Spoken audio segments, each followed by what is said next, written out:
kuma Allah ta'ala kullum iya tare da wanda aka zalunta ne. Kullum wanda aka zalunta ko da bai da addini, in ya roki Allah, Allah yana amsa masa.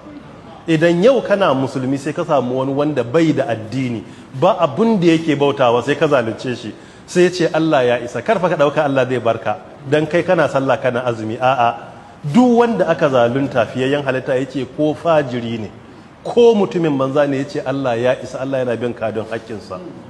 To balle kuma wanda aka zalunta ya zama mai imani ne. Shi yasa duk abin da za ka yi a duniya ka ji tsoron addu'ar wanda aka zalunce shi. Kar ka kuskura ka bar addu'a ta mazlum ta fada a kanka, kai kaffa kaffa.